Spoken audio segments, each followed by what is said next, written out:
I'm in the Corolla Cross Hybrid on a super quick first impressions review. I've only got about 2 hours with this car at most. Toyota has been moving a lot more towards hybrids than they have in the past, so pretty much everything at Toyota is a hybrid now. This is an on-demand all-wheel drive system. That means you've got a traditional gas-powered motor up front, and in the rear you have a separate electric motor which is not physically connected through a drivetrain, so that gives it a lot of efficiency. The gas engine up front gives you 150 horsepower and 139 pound-feet of torque. In the rear, you got a 30 kilowatt electric motor. It's about 152 pound-feet of torque, so the whole system combined is about 200 horsepower. I think the main competitors for this car are going to be the Subaru Crosstrek, the Mazda MX-30, the Kia Soul, the Honda HR-V, which is a little bit bigger, and maybe the Hyundai Kona. But what none of those have is a hybrid powertrain.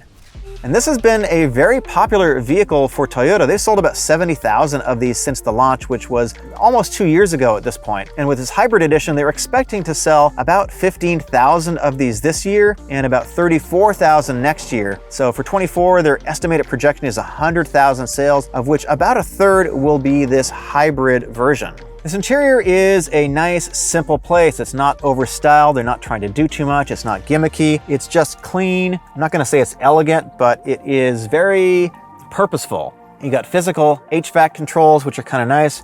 You got a fairly small touchscreen. It's 8 inches. It's okay. I wish it was a little bit bigger. They haven't really improved that since the launch, but again, at this price class, that's okay. You got a pretty easy to read display in front of the driver. It's an LED or LCD display, and it has a lot of different information about your hybrid drive, your MPG, whatever you want to put up on the screen. The seats are basic and pretty comfortable. I've got cloth here in this XSE trim. I've got some Softex leather on the sides that kind of give it a little bit more elegance.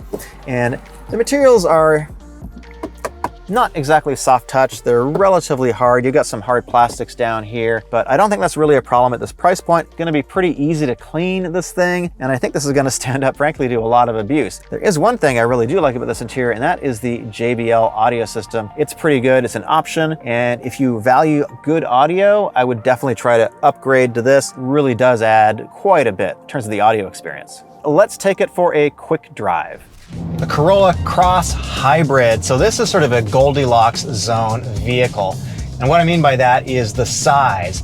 This is a fairly small SUV as far as SUVs go. This is about the same size as the Mazda MX-30. In fact, it's really similar, but this vehicle is kind of in a class by itself, and let me explain why. We start out with the bones of a Corolla, and then we've expanded it and made it a fair bit bigger. This is a lot of cargo space in the back compared to a regular Corolla. It has a pretty decent back seat, a lot of comfort up front. So what they've done with the Corolla Cross Hybrid is they've taken the 2-liter dynamic force engine and they've added an electric motor in the rear. It's about a 30 kilowatt motor in the back, and the combined total output is 196 horsepower. So this definitely is noticeably quicker than the Corolla Cross, the regular one, without the hybrid powertrain.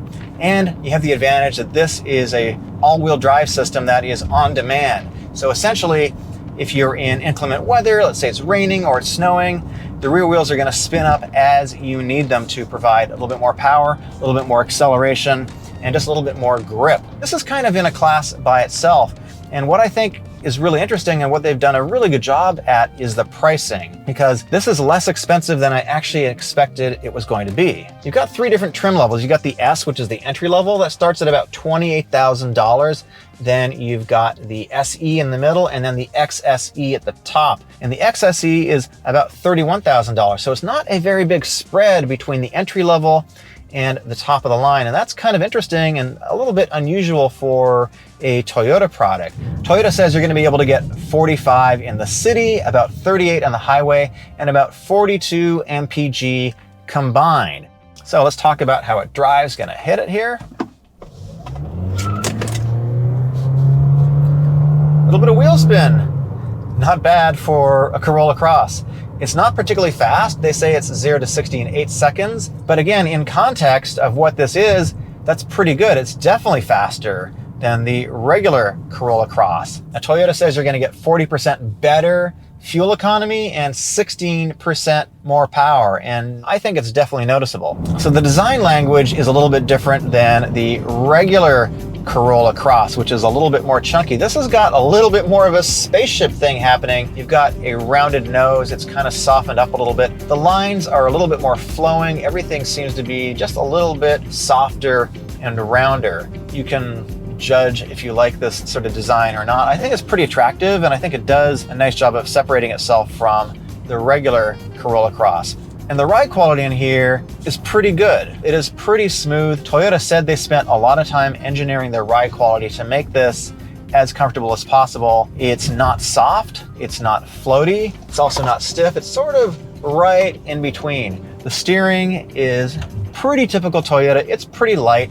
You're not getting a lot of feel from this. Again, I don't think this is really what this segment of the market is demanding from a vehicle like this, but it is very nice to drive. It's very comfortable. You could definitely take a long road trip with this and hopefully get some pretty good economy doing that. It's a little bit on the noisy side in terms of the engine when you're pressing it. I'm doing about 50 something miles an hour right now, which is right at the speed limit, and it's not too noisy inside. I think the cabin noise is pretty reasonable in here. So you got 3 drive modes. You got normal, sport, and eco, and the differences between them is when you're in eco mode, it's going to favor the electric motor a little bit more at startup. It's going to give you a little worse throttle response, which means it's going to use a little bit less gas. Normal is somewhere in between, and sport, you're going to emphasize more acceleration and performance. So it also is going to have a little bit of an effect, I think, on the braking and regeneration you get.